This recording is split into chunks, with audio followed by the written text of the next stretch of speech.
Camera করতেছাও কেন?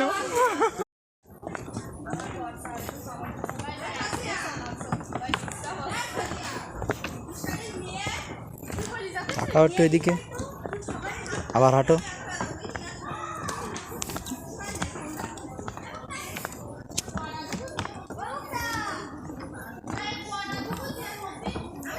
সুমায়া সুন্দরবন দিয়ে এটি যাচ্ছ, বাঘে ধরবে কিন্তু, ভয় পাচ্ছ না?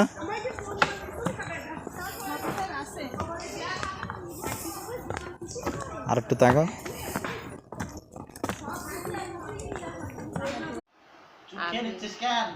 দেখি দেখি